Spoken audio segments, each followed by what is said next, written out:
एकाग्रताहीन सफलता स्वामी विवेकानंदको बाणी थिला। बंधुगण, स्वामी विवेकानंदको पुण्य जयंती को सारा देश रे जातीय युव दिवस भावे पालन करा जाए। स्वामी विवेकानंद समस्त भारतीय पाई गर्व और गौरवर प्रतीक।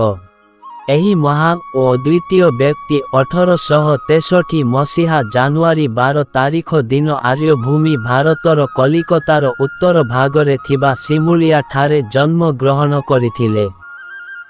तांको पितांको नाम विश्वनाथ दत्त और मांको नाम भुवनेश्वरी देवी विश्वनाथ थिले। जने प्रसिद्ध आईनजीवी। स्वामी विवेकानंदको पिला दिनर नाम थिला नरेंद्रनाथ। पिलाटी दिनरु तांकर नरेन डाक नाम थिला। से प्रचंड धीशक्तिर अधिकारी थिले। तांकर अलौकिक प्रतिभा द्वारा से समस्तंकु चमत्कृत करी देउथिले एवं साधु संत मानंकु देखिले अति आनंद लाभ करुथिले। प्राथमिक और उच्च विद्यालय शिक्षा समाप्त परे कॉलेज शिक्षा पाई एक प्रवेशिका परीक्षा देइथिले। सेथिरे उत्तीर्ण होई नरेन कलिकतारे थिबा ब्रिटिश मिशनरी बोर्ड द्वारा परिचालित महाविद्यालय रे शिक्षा ग्रहण करिथिले। तापरे से आईन महाविद्यालय रे नाम लेखाइथिले। आईन पाठ पढ़ुथिबा बेले तांको पितांको विजोग घटिथिला, जहा तांको मनरे गभीर दुख पहुंचाइथिला।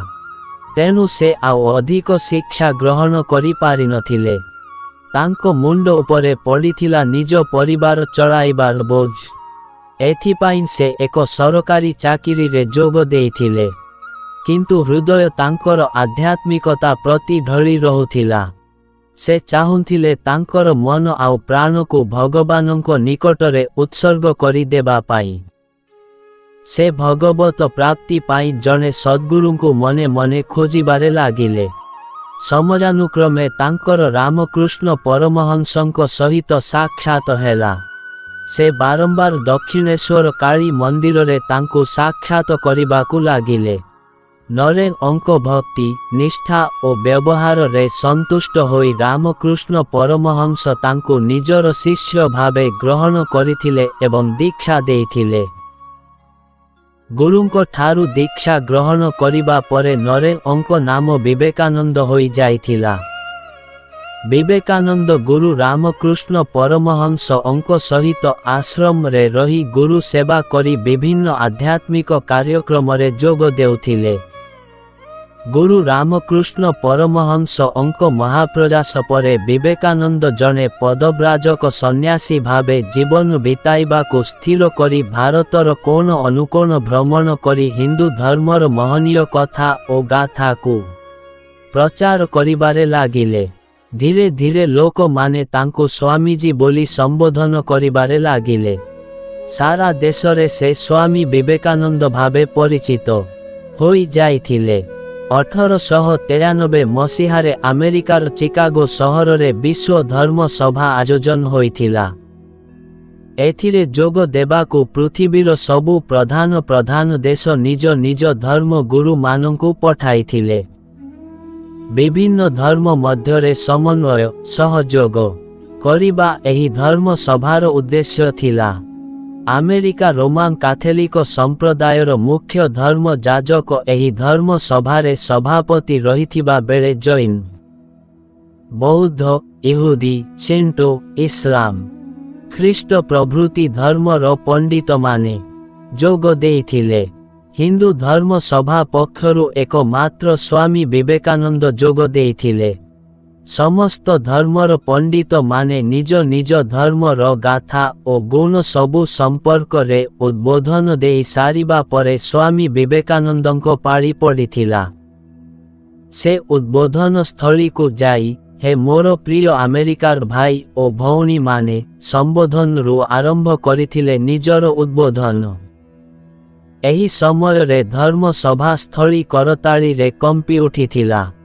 एही हृदयस्पर्शी संबोधन धर्म सभारे उपस्थित समस्त धर्मर पंडित और साम्वादिक मानक हृदय को जय करिबा संगे संगे श्रोता मानक मनरे विपुल आनंद भरी देइथिला। स्वामी विवेकानंदଙ୍କ उद्बोधनକୁ ସମସ୍ତେ ପ୍ରଶଂସା କରିଥିବା ବେଳେ ତାପର ଦିନ ଆମେରିକାର ସମସ୍ତ ଖବରକାଗଜ ମାନଙ୍କରେ ତାଙ୍କ ଫଟୋ ଓ ବାର୍ତ୍ତା ମୁଖ୍ୟ ପୃଷ୍ଠାରେ ପ୍ରକାଶିତ ହୋଇଥିଲା। ସ୍ୱାମୀ ବିବେକାନନ୍ଦଙ୍କ ଖ୍ୟାତି ଆମେରିକାର ଚତୁର୍ଦିଗରେ ବ୍ୟାପି ଯାଇଥିଲା। ତାଙ୍କ ଶିଷ୍ୟତ୍ୱ ଗ୍ରହଣ କରିବାକୁ ଶହ ଶହ ଲୋକଙ୍କ ଭିଡ଼ ଲାଗିଥିଲା।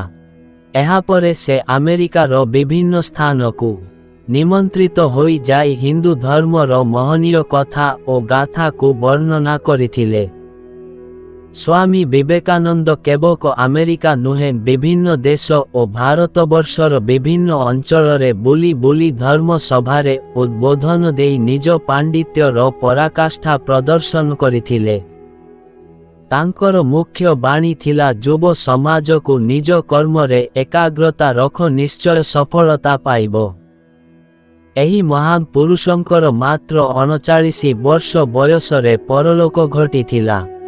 ଧର୍ମ ପ୍ରଚାର କରି ହିନ୍ଦୁ ଧର୍ମକୁ ଏବଂ ଭାରତବର୍ଷକୁ ବିଶ୍ୱସ୍ତରରେ ପରିଚିତି କରି ପାରିଥିବାରୁ ସ୍ୱାମୀ ବିବେକାନନ୍ଦଙ୍କ ଜୟନ୍ତୀକୁ ସାରା ଦେଶ ଯୁବ ଦିବସ ଭାବେ ପାଳନ କରି ଆସୁଛି। ଆମର ସେହି ମହାନ ଆତ୍ମାଙ୍କ ପ୍ରତି ଗଭୀର ଶ୍ରଦ୍ଧାଞ୍ଜଳି। ବନ୍ଧୁଗଣ, ଭିଡ଼ିଓଟି ଭଲ ଲାଗିଲେ ଭିଡ଼ିଓକୁ ଗୋଟିଏ ଲାଇକ୍ ଏବଂ ଆମର ସତ୍ୟ ଗାଇଡର ୟୁଟ୍ୟୁବ୍ ଚ୍ୟାନେଲକୁ ସବସ୍କ୍ରାଇବ୍ କରିବାକୁ ଭୁଲିବେନି।